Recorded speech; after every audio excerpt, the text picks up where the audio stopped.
gente vai falar sobre o Sermão do Monte, também conhecido como Sermão da Montanha, né? Então, um tema muito interessante, porque ele é muito proveitoso não só para nós encarnados, mas também para os nossos irmãos desencarnados que se encontram aí também presentes, assistindo. Porque toda vez quando a gente vai falar dos ensinamentos de Jesus, esses ensinamentos, eles não ficam presos somente aqui na nossa dimensão, na crosta terrestre. Eles transcendem por todas as dimensões do nosso planeta, porque os ensinamentos do nosso mestre é válido em qualquer lugar, independente onde a pessoa, o espírito esteja, né? Então, na Bíblia, existem alguns lugares que trazem bastante ensinamentos de Jesus. Dois especificamente que eu gosto muito, tá? Um se encontra em João, no capítulo 13 e 14, que é a última ceia. A última ceia ali traz bastante ensinamento, muita coisa que a gente escuta, ou já escutou de passagens bíblicas, e elas se encontram ali, né? Então ele começa ali a última ceia fazendo um ato muito interessante. Jesus se coloca para lavar os pés dos discípulos, ali já demonstrando que temos que ter humildade, porque ali os discípulos já sabiam que era Jesus, porque a última ceia ela acontece mais ou menos 2 dias antes da sua crucificação. Então ali os discípulos já sabiam que era Jesus, já estavam andando com Jesus mais ou menos aí uns 3 anos. Então já tinham visto todos os milagres, né? Estavam ali nas suas pregações. Então já sabiam quem era Jesus, né? Então para Jesus, primeiramente começar com esse ato, estava ali transmitindo para eles que devemos ter humildade, né? E ali nessa mesma no mesmo capítulo, ele fala que dentre eles ele ia ter um traidor. Então já estava falando ali, é, né, que ali dentre eles ali um ia traí-lo. Então, e todos, não pode ser, né? Pedro, né, se exalta, né? Então, tá falando de Judas, né? Claro. Então, Pedro se exalta e ele fala para Pedro: não, Pedro, pode ficar tranquilo, que você vai me negar 3 vezes. Tá ali também, né? Na sequência, na sequência, é onde ele fala que na casa do meu pai há várias moradas. E na sequência, ali onde ele fala, eu sou o caminho, a verdade e a vida. E mais na frente, onde ele fala sobre o Consolador prometido. Então você vê que somente em 2 capítulos aí tem muita informação, né? Coisa que a gente escuta aí no dia a dia, já escutou em algum momento, né? Mas aonde a gente vai encontrar o maior conjunto de ensinamentos do Mestre Jesus é no Sermão do Monte, ou também conhecido como Sermão da Montanha, né? Então ele se encontra em Mateus, no capítulo 5, 6 e 7. E também existem fragmentos no Evangelho de Lucas. A gente sempre recomenda ler em Mateus, porque ele está na íntegra, né? Então, ali tem um conjunto de ensinamentos ético-morais que, se a gente seguir, a gente vai se adiantar muito espiritualmente, né? Então, ali Jesus deixou esse legado para a gente, né? Tanto é que ele está aí até hoje. Então, vamos falar um pouquinho sobre o Sermão do Monte. Pra vocês terem uma ideia, o Evangelho, segundo o Espiritismo, às vezes até muitos espíritas não têm esse conhecimento. Ele é baseado em 2 obras. Ele é baseado no Sermão do Monte, o Sermão da Montanha, e na terceira parte do Livro dos Espíritos, as Leis Morais. Para vocês terem uma ideia, o Evangelho segundo o Espiritismo tem 28 capítulos, dos quais 15 saem do Sermão do Monte. Será que o Sermão do Monte é importante? Claro que é. Então, ali os espíritos viram a necessidade de trazer, de explanar o que Jesus quis dizer. Bem-aventurados os brandos e pacíficos, pois herdarão a terra. O que ele quis dizer com isso? O que ele quis nos dizer amai os vossos inimigos. É o capítulo 12 do Evangelho. Então, ali os espíritos viram a necessidade de trazer essas bem-aventuranças e explicar, né, o que Jesus quis dizer com isso. Porque muitas das vezes você está lendo na Bíblia, se você não tem uma Bíblia de estudo, que é diferente da Bíblia comum, né, você lê ali na íntegra e você acaba não conseguindo internalizar todo aquele conhecimento que você está simplesmente lendo. Né? Você não está ali refletindo por cada. É muita informação condensada em um lugar só. Né? Então, muito ensinamento. Então, vamos ver aqui o que Kardec nos traz na introdução do Evangelho segundo o Espiritismo. Ele fala assim: reunimos nesta obra os trechos que podem constituir, propriamente falando, um código de moral universal, sem distinção de cultos. Então, aqui, Kardec já nos deixa claro como a doutrina espírita prega. A doutrina espírita não veio para querer convencer ninguém a se tornar espírita. Se algum dia você vê alguém bater na porta da sua casa com o Evangelho segundo o Espiritismo debaixo do braço ou o Livro dos Espíritos, corre porque está obsediada a pessoa. Entendeu? Esse aí não é o propósito, não existe isso dentro do Espiritismo. Né? Então, o Espiritismo a gente respeita a todos, porque a gente sabe que o tempo de cada um é diferente. E vocês vão ver aqui que, na verdade, essa propagação dessa ética moral ela está presente em todas as religiões, não é só no Espiritismo. Né? O Espiritismo traz mais umas outras informações. E o Evangelho segundo o Espiritismo, ele é uma obra-prima. A pessoa, se ela puder estudar, é um dos aqueles livros que tem que estudar. Não é simplesmente ler. Tá? É como o livro dos Espíritos. Né? Então, só a leitura, a gente não consegue absorver todo ali o conhecimento desejado que foi passado ali. Então, se a pessoa conseguir entrar em algum grupo de estudo, né, a gente fazia nas quintas-feiras, né? A gente sempre estudou na quinta-feira o Evangelho. Então, é nesse tipo de situações, de grupos, assim, que a gente consegue compreender um pouco melhor. Eu queria trazer para vocês se tiver alguém que pode ler aí, seria até melhor, porque eu tô meio rouco, mas eu queria trazer para vocês o prefácio do Evangelho segundo o Espiritismo. Para mim, essa é uma das, na doutrina espírita, um dos lugares que mais mexe comigo.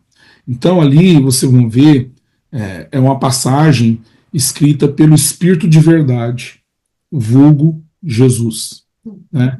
Aonde Jesus ali nos faz um chamado, né, nos trazendo ali que ele estava diretamente envolvido na compilação da doutrina espírita, não só no Evangelho segundo o Espiritismo, mas em toda a doutrina. Né? Então, eu vou trazer para vocês aqui, eu ia ler para vocês, mas quando estou rouco, eu falei, não, vou colocar no slide ali que alguém talvez me ajude a ler. Alguém pode ler, por favor?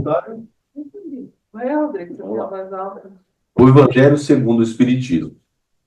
Os Espíritos do Senhor, que são as virtudes dos céus, qual o imenso exército que se movimenta ao receber as ordens do seu comando, espalham-se por toda a superfície da terra e, semelhantes a estrelas cadentes, vêm iluminar os caminhos e abrir os olhos aos cegos.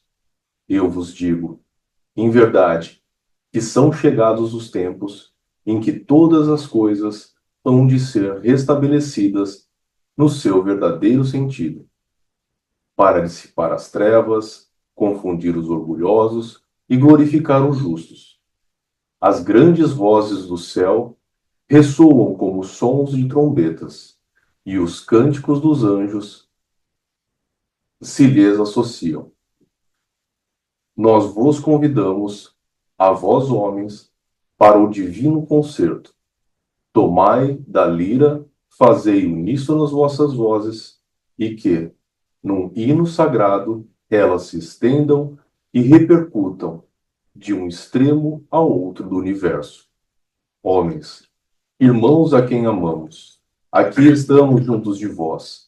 Amai-vos também uns aos outros, e dizei do fundo do coração, fazendo as vontades do Pai, que está no céu. Senhor, Senhor, e podereis entrar no reino dos céus, o Espírito de verdade. Essa mensagem, ela mexe muito comigo. Toda vez que eu a leio, eu me emociono. Então, se você ler com calma, depois em casa, vai lá no prefácio. Se você vai ler com calma partes, você vai compreender que isso aí, na verdade, é um chamado de Jesus. É chegada a hora. A doutrina espírita veio para nos trazer a lei da razão, né? Então, ali é um chamado que nos faz individual, né? Para que cada um de nós, né, assumimos aí a responsabilidade do nosso auto-melhoramento, né? Em busca da tão famosa reforma íntima que fala-se tanto da doutrina espírita, né? Então, o chamado é esse. A gente já, inclusive, é uma das bem-aventuranças, né? Todos nós, em algum momento da nossa vida, somos chamados. Pra vocês terem uma ideia da influência do Sermão do Monte no Evangelho segundo o Espiritismo, dos 28 capítulos do Evangelho segundo o Espiritismo, 15 são do Sermão do Monte. Considerando que o 28º capítulo é um capítulo dedicado a orações, onde os Espíritos nos ensinam a orar. E a primeira oração que eles explicam é justamente a oração dominical, o Pai Nosso, que também se encontra no Sermão do Monte. Em Mateus, no capítulo 6, versículo 9. Também se encontra em Lucas, no capítulo 11. Só que lá em Lucas, você vai ver que é um pouquinho diferente da versão que está em Mateus, que é a que a gente mais usa no dia a dia, no Pai Nosso, né? Então, ali, os Espíritos viram a necessidade de trazer para a gente, né, explicar as bem-aventuranças, né? Então ele começa pelo primeiro capítulo, né, dizendo: não vim destruir a lei, aonde ali os Espíritos nos explicam que Deus nos trouxe 3 revelações, né? Nos trouxe Moisés, que nos trouxe a lei da justiça, nos trouxe Jesus, que nos trouxe a lei do amor, e o Espiritismo, que nos trouxe a lei da razão, aonde vem nos explicar sobre a lei de causa e efeito, a lei da reencarnação. Explicar que é diferente do que acreditava-se que era a lei de Talião, do olho por olho, dente por dente. Que a lei da causa e efeito e a lei da reencarnação é uma lei de reparação.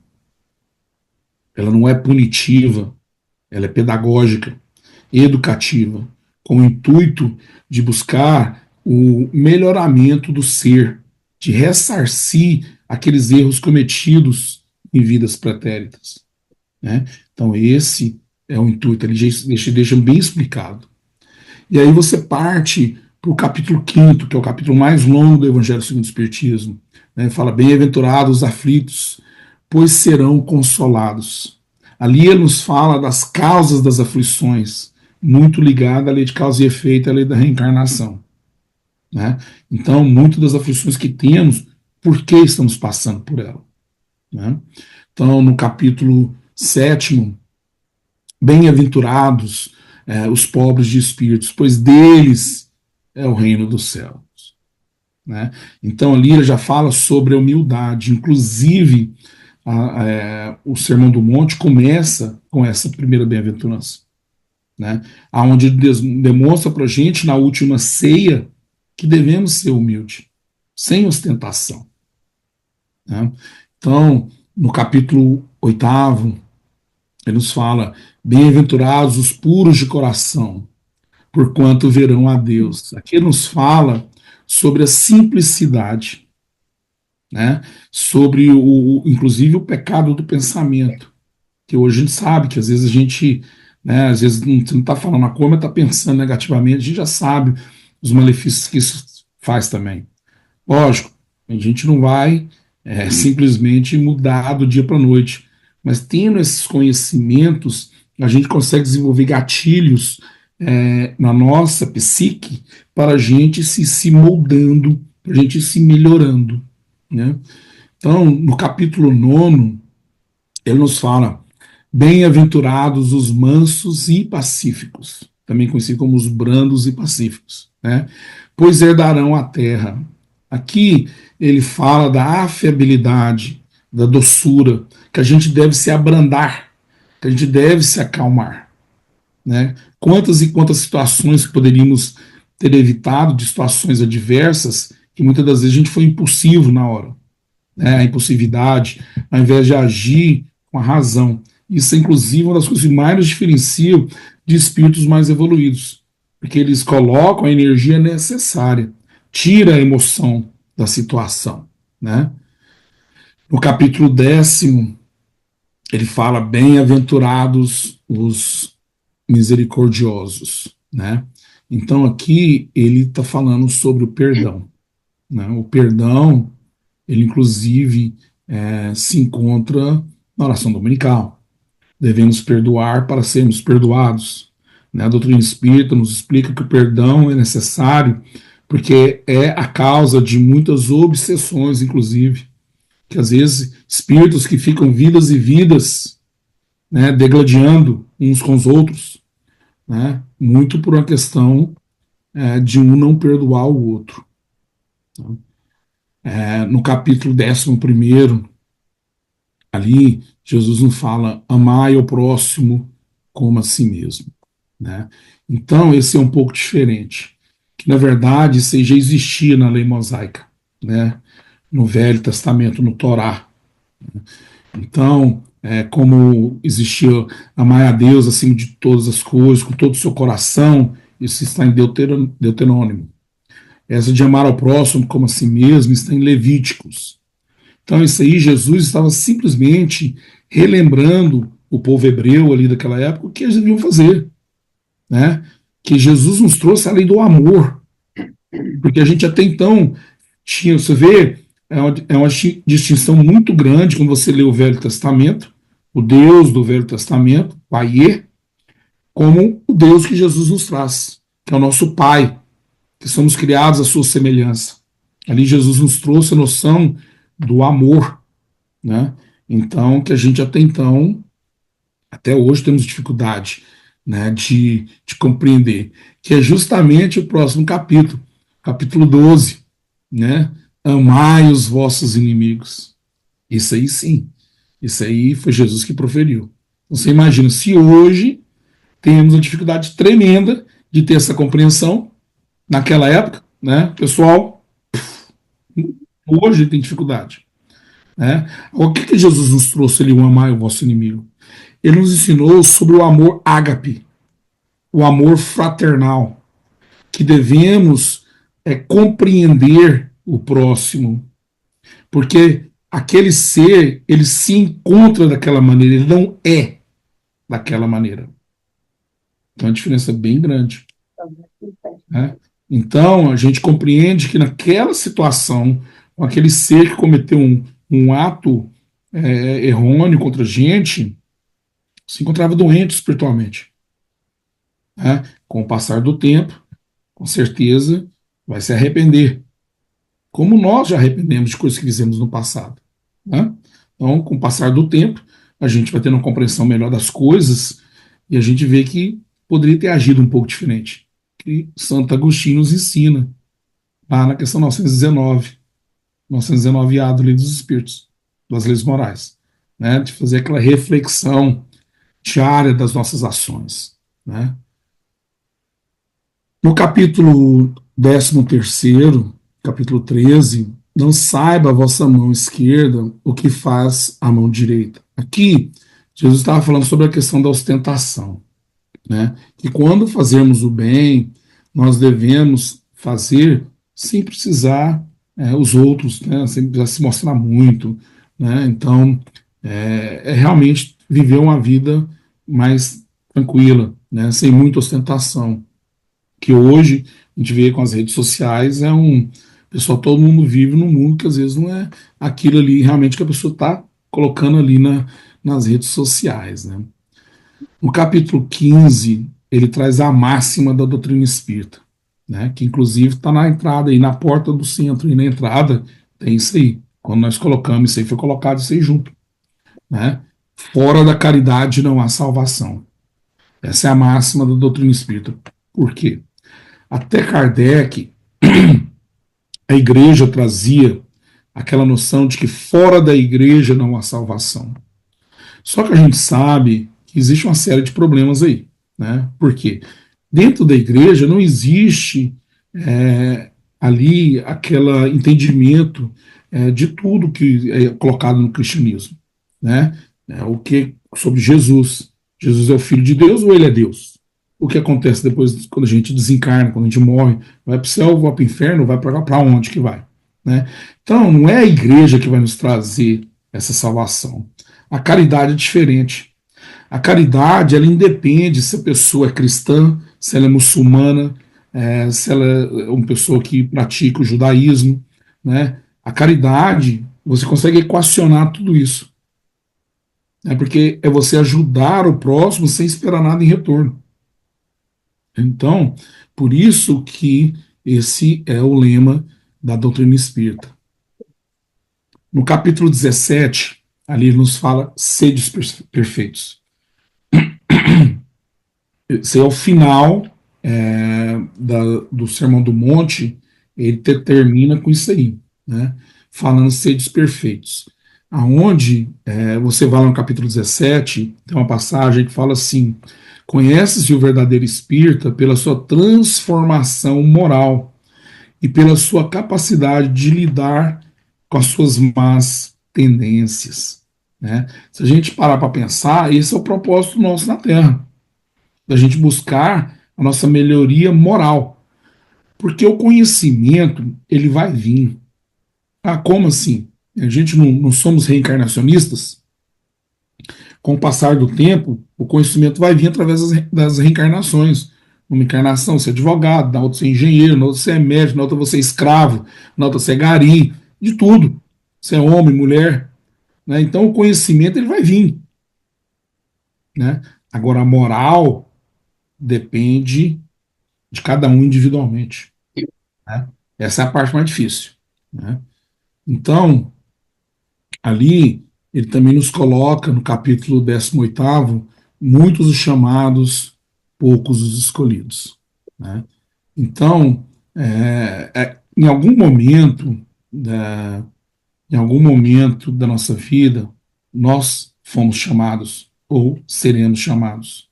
Ninguém passa aqui por esse orbe sem ser chamado a buscar essa auto-melhora, porque esse é o propósito aqui. Mas através do nosso livre-arbítrio, muitas vezes a gente escolhe não querer fazer isso. Não estou pronto para isso agora. E está tudo certo, né? Então a providência divina nos dá liberdade para tudo. Só que a gente somos responsáveis pelas nossas ações, ou a falta dela, né? A gente tem que ter esse conhecimento também. No capítulo 21, ele fala: haverá falsos cristos e falsos profetas. Isso sempre existiu, né? Você vê Jesus, uma passagem ali na porta do templo, brigando com os comerciantes, né? É o único ponto que você vê Jesus tendo um ato assim mais violento. Você não vê outra passagem na Bíblia sem ser essa, né? Porque ele estava justamente isso aí, né? Como a gente faz até hoje. Até hoje a gente negocia, né? A religiosidade, que é um erro, né? Então, muitas das vezes as pessoas estão mais focadas nessa parte. São poucas religiões que você encontra como o espiritismo, que são, que são instituições sem nenhum fim lucrativo. As outras também são, as igrejas. Só que, por exemplo, você não vê ninguém no centro espírita vivendo de um salário do centro. Pelo contrário, os dirigentes só colocam dinheiro. Porque se faltar, quem tem que colocar os dirigentes, né? Então, e sempre buscando ajudar o próximo, como o trabalho que tem aí, que é feito no México já, há mais de 20 anos. Né? Então, sempre buscando, isso aí, a gente ajudar o próximo, a melhoria do ser, que é o que a gente está fazendo aqui. Os estudos que a casa oferece, né? Sempre em busca dessa reforma íntima. No capítulo 25, ali nos fala: buscar e achareis. Né? Então, ali já não dá aquela noção, ajuda-te a ti mesmo, que o céu te ajudará. Né? Então, quando a gente pede para ser ajudado, a ajuda vem. Né? Muitas das vezes a gente fica só na inércia, né? Ali tá, não sei se eu estou muito afim de me comprometer, mas quando a gente faz esse comprometimento, o auxílio vem. Né? E no final, no capítulo 27, ele fala: pedi e obtereis. Ali ele fala da qualidade e da eficácia das preces. Né? Tanto é que o capítulo seguinte, que é o 28º, o último, fala ali, ensina a gente a rezar, a orar. Né? Então, ele nos trata ali nesse capítulo da eficácia das preces, que nós devemos ser genuínos quando conversamos com Deus, quando conversamos com a espiritualidade. Né? E devemos usar essa ferramenta. É uma das maiores ferramentas que temos à nossa disposição. Não depende de ninguém executar pela gente. E muitas das vezes a gente não tem o hábito de orar. Orar é uma das ferramentas que a gente tem que colocar em prática todos os dias. E não tem hora, não é só lá na hora de dormir. Né? Por que a oração é importante? Por vários aspectos. Os mais importantes, porque primeiro, quando a gente ora, a gente entra em conexão com os nossos amigos espirituais, nosso anjo guardião, nossa família espiritual. Então, são aqueles espíritos, mentores aí da casa, são aqueles espíritos que genuinamente querem nos ajudar. Então, eles vão nos intuir, vão nos influenciar positivamente. E quando a gente conecta-se com essas entidades, a gente eleva a nossa frequência vibratória, desconecta dos irmãozinhos que estão aqui querendo nos influenciar também. Todos nós temos adversários do passado. Né? Então, por isso a importância da oração. Ore. A oração fortalece a gente nos momentos difíceis. Né? Então, e nos momentos quando não está difícil, ore também, porque somos criaturas de hábitos. Né? Então, se a gente estabelece o hábito de orar, a gente vai estar em boa conexão. Né? Porque conectado a gente vai estar, sempre. Aí é para quem que a gente vai dar o ouvido? É para quem que a gente vai escutar? Né? Então, conectado a gente está sempre. A gente tem que ter essa consciência. Né? Então, será que o Sermão do Monte é importante? Vocês viram aí quantos capítulos estão e o restante é a terceira parte, né, as leis morais do Livro dos Espíritos. Né?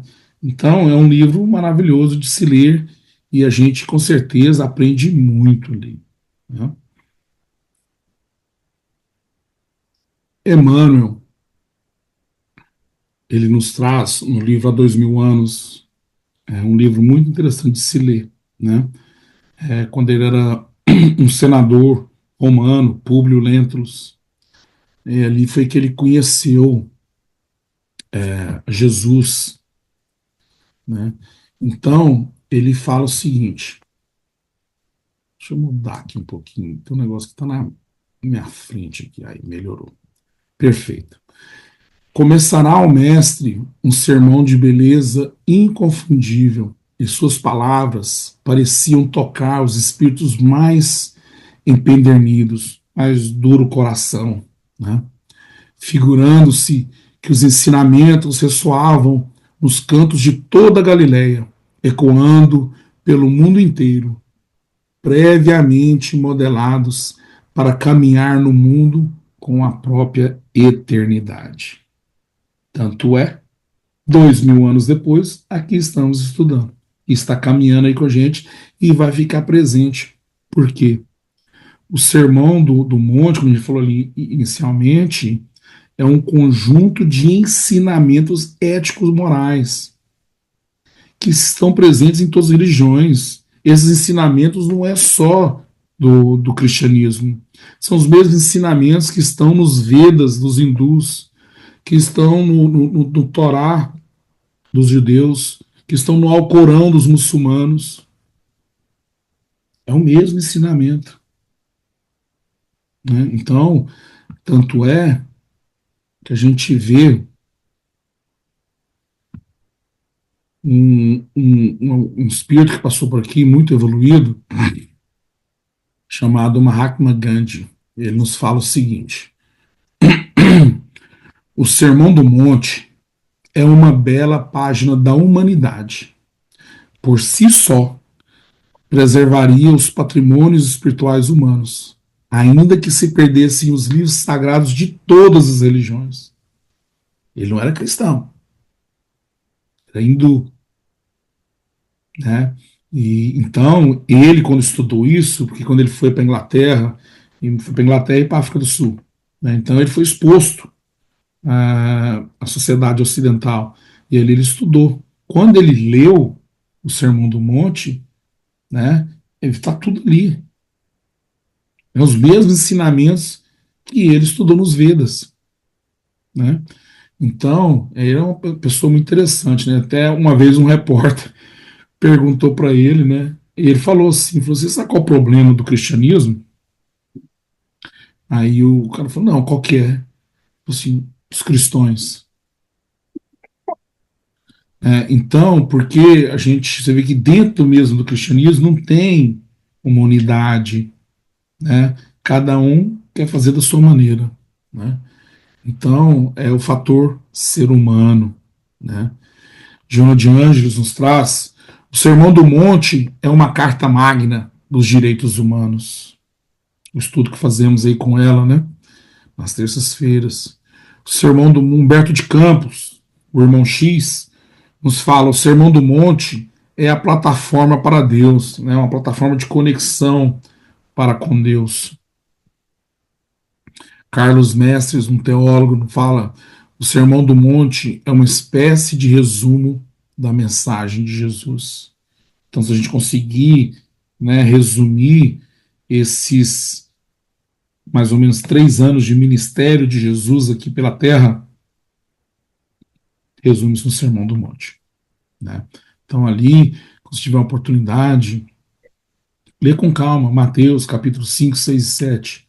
Né? Só por curiosidade, você vai ver que ali tem tanta informação, tanto ensinamento, que é impressionante, né? Richard Simonetti, um escritor, palestrante, espírita, ele nos fala o seguinte: dia virá em que o Sermão do Monte fará parte dos currículos escolares, mostrando que não existe orientação mais segura nem terapia mais eficiente para os desequilíbrios do comportamento humano do que a aplicação do sublime código moral contido nos princípios apresentados por Jesus. Veja bem, ele não está falando que toda escola vai ter que ser cristã, não é isso. É extrair do Sermão do Monte ali esses ensinamentos éticos morais para passar para as nossas crianças.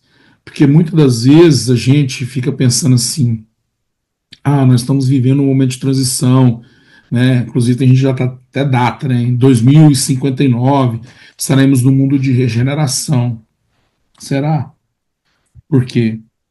Não existe data, gente, não existe nada já pré-determinado dessa maneira. Vai depender, para chegarmos no planeta de regeneração, vai depender de nós. A gente pode antecipar isso, como a gente pode atrasar, retardar. Vai depender de como a gente vai conduzir as coisas, esses ensinamentos. Por isso a importância aí do que o Richard Simonetti nos traz, para passarmos para as nossas crianças. Ainda bem que as crianças de hoje já vêm com muito disso já no download deles. São espíritos mais preparados. Você vê isso pelo nível das crianças hoje, né? Então eu vejo isso muito no centro espírita aqui, principalmente. A gente tem bastante criança. Aqui a gente tem tem bastante. Tem umas 50 agora. Mais criança do que uma galera. Uma galera. Então, às vezes você vai conversar com eles, eu me envolvo muito, né, ali com eles, e igual a gente está conversando aqui, de igual para igual, né? E uma das coisas que a gente fez aqui, que está dando muito certo, porque a criança até os seus 12 anos de idade é fácil de você trazê-la para o centro, né? Que ela vai ali para brincar com os amiguinhos e tal. Quando chega dos 12 em diante, aí começa, né, aquela fase, né, de teenager, então já começa a ser uma coisa mais difícil de você trazer material que vai intertê-los, né?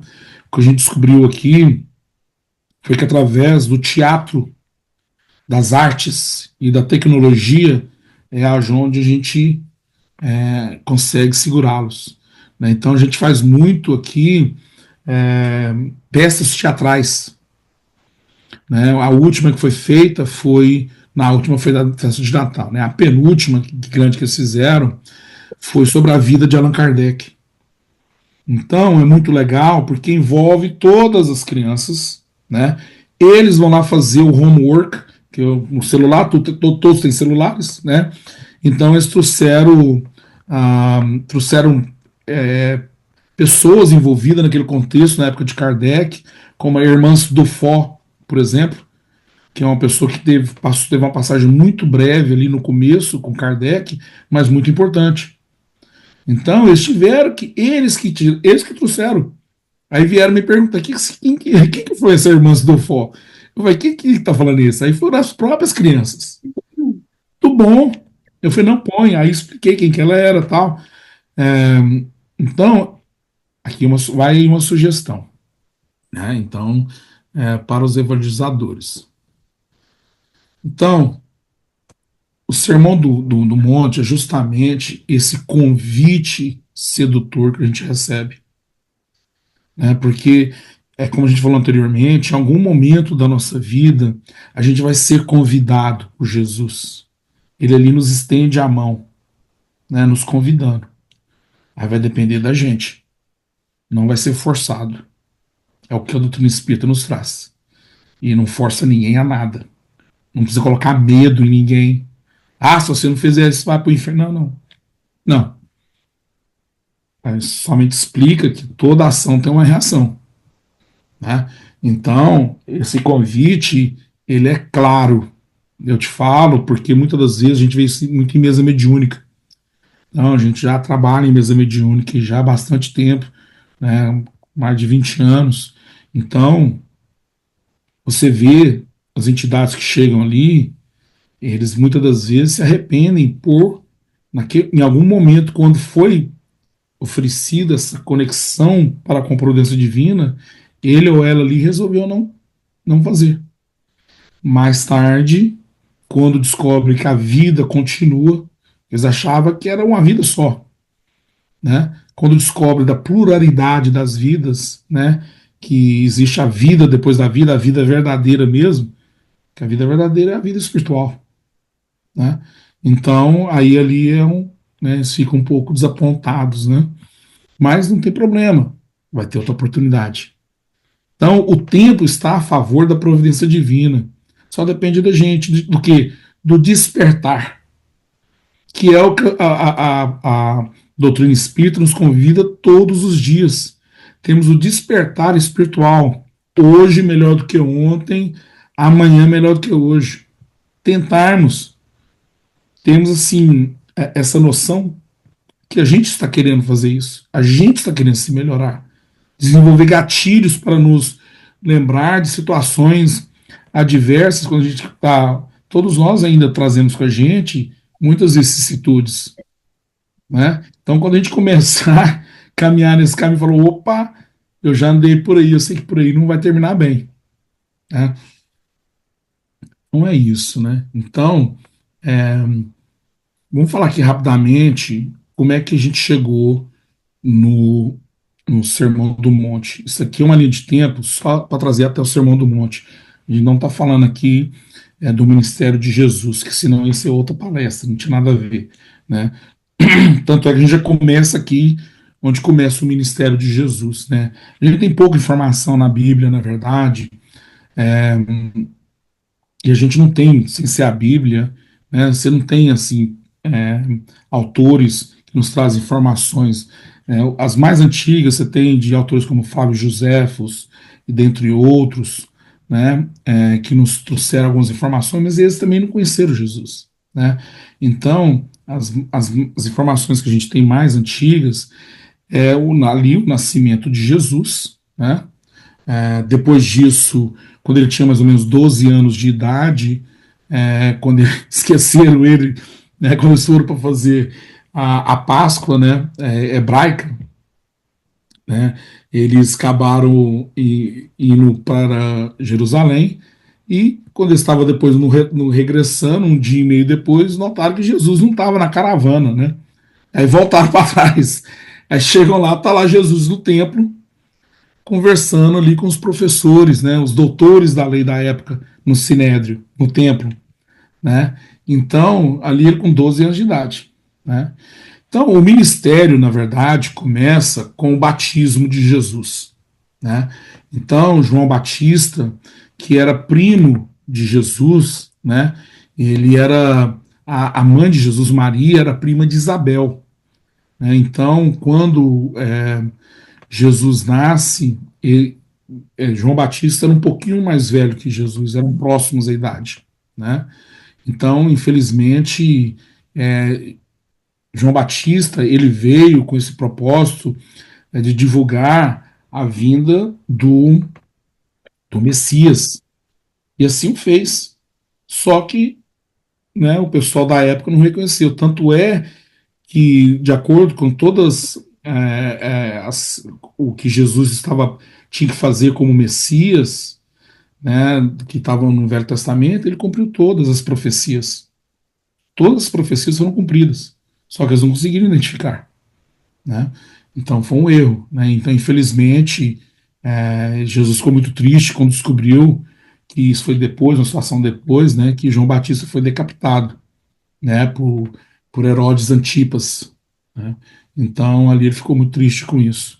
Saindo ali do batismo, ele vai para o deserto, onde ele passa 40 dias no deserto, né? E ali ele é tentado, né, 3 vezes pelo, por Satanás, né? Então ali ele nos coloca como essa parábola que todos nós somos tentados, né?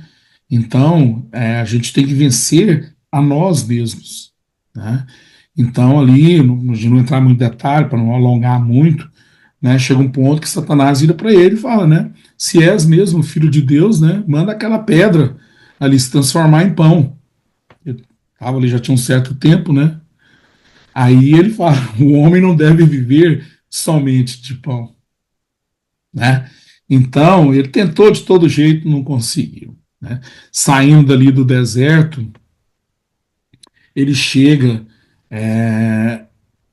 ali na beira do Mar da Galileia, né? Essa é uma passagem que você vê muito da pesca milagrosa, que está em Lucas, aonde Simão e André, Simão, que eventualmente vira Pedro, né? Passaram a noite toda pescando, e ali chega Jesus e, né, vendo eles a frustração deles, falou, não, vamos lá, vamos pescar. Eles, não, não, passamos a noite, não, vamos lá, vamos, né? Joga a rede para outro lado. E aí acontece o milagre ali de trazerem muitos peixes, né? E ali Jesus fala para eles: vinde comigo, eles farei pescadores de homens, né? E ali naquela situação já era amigo deles, o Tiago maior e João, os filhos de Zebedeu, né? E ali também já estava Filipe e Natanael. Então, para pensar, ali naquela situação ele já recrutou 6 dos 12, né? Então foi ali na situação já recrutou a metade do que estava querendo, né? E logo ele recrutou o resto, tá? Então foi uma questão só de tempo, ele recrutou o resto dos discípulos. E ali eles vinham já quase um ano já, quase um ano juntos, né? E ali eles chegam na Jesus chega, foi visitar a família, a mãe, né? Ele chega ali nas bodas de Caná. Ali foi o primeiro milagre de Jesus, né? Transformando a água em vinho, né? A gente não sabe quem estava casando, acredita-se que era alguém provavelmente ligado mais a Maria, a mãe de Jesus, né? E tradicionalmente, até hoje é assim, inclusive, né, tanto os judeus como o judeu como o árabe, festas de casamento, elas duram múltiplos dias, né? Depende muito do poder aquisitivo, principalmente do pai da noiva, né? Então, chega um ponto que o vinho acaba, né? E Maria chega para Jesus, né? E fala para ele, né? Ó, o vinho acabou. Aí você imagina, Jesus, você fala, o que eu tenho com isso, né? Isso não é responsabilidade minha, né? E ela, que ela sabia quem era Jesus. Maria, mais do que ninguém, que lembra, foi visitada por Gabriel em sonho, falando: ó, você vai receber um menino aí, e ele é o Messias. Inclusive, vai chamar ele de Jesus. Então, ela sabia quem era Jesus. E ele ainda fala para ela: minha hora não chegou. Mas era a mãe dele. Aí tem jeito, né? A mãe pediu, aí ele me traz lá, né? Essas 6 jarras, né, talhas de pedra com água, e ali é feito, né? O primeiro milagre. Né? E ali começa as pregações, né? Então ali realmente começa o ministério de Jesus. Né? Então, dali eles começam a pregar e começa a ter curas diversas. Né? Então Jesus ele curou cegos, leprosos, paralíticos, obsediados, né? Caminhou sobre as águas, né? Ele alimentou mais de 5.000 pessoas, né? Então ele ressuscitou Lázaro, né? A filha de Jairo, né? A, fiu, a, o filho da viúva de Naim. Então ele fez uma série de milagres, num total de 37 na Bíblia. Só que nessa época, chegando ali no Sermão do Monte, não tinha feito todos esses milagres ainda. Porque ali foi mais ou menos, vamos colocar, que as datas também não batem muito, né? Então vamos colocar que seria no ano 31. Estava mais ou menos ali um ano que eles estavam juntos, né? Porque tem aí uma discrepância na data de nascimento de Jesus. A gente não vai entrar nesse tema, né? Mas coloquemos que seja no ano 31, né? Então ele chega ali e começa a pregar ali, principalmente para os discípulos que estavam com ele. Né? Muitas vezes as pessoas pensam que no Sermão da Montanha foi onde aconteceu, né, o milagre de alimentar 5.000 pessoas. Não foi ali. Isso aconteceu mais na frente, né, no final, na verdade. Inclusive, isso foi um dos gatilhos junto ao Sinédrio, a Caifás, né, contra Jesus. Porque quando eles chegaram para Caifás e falaram: ó, ele reuniu aqui, ele estava a caminho de Jerusalém para a Páscoa hebraica, aquela mesma que quando eles perderam ele, quando ele tinha 12 anos. O pessoal tinha esse hábito de ir, né, todo ano. Então, foi quando eles falaram para Caifás o número de pessoas que estavam ali escutando Jesus, seus ensinamentos, eles ficaram com medo. Né, porque naquela época as vilas eram muito pequenas. Né, então, se realmente tinha 5.000 pessoas, ou mais, ou menos, é muita gente. Né? Então, para aqueles padrões daquela época. Então, ali foi feito, bem ali, junto ao mar da Galileia, próximo de Cafarnaum, foi feito o Sermão do Monte, ou Sermão da Montanha, onde Jesus trouxe todo esse legado que nos deixou aí de conhecimento. Né? Lá também é conhecido como Monte das Beatitudes também, né? Ou das Bem-aventuranças. Né? Então, é um conjunto de ensinamentos tremendo. Né? Então, para finalizarmos, ali tem uma passagem em Gênesis que Kardec nos traz. Uma pessoa que se acha no fundo de um vale, envolvido por densa bruma, não vê o sol. Se entra a subir a montanha, à medida que for ascendendo, o nevoeiro se irá tornando mais claro, a luz cada vez mais viva. Contudo, ainda não verá a luz do sol.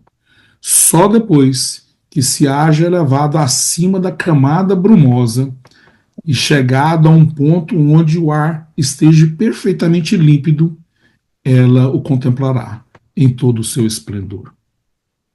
Aqui, Kardec nos faz uma analogia da nossa vida espiritual, que muitas das vezes a gente se encontra aí nessa planície aí, com essa densa bruma, né, no escuro, e a partir do momento que a gente vai se elevando espiritualmente, a gente vai conseguindo quebrar essa camada brumosa que nos prende, até chegar a transcender isso.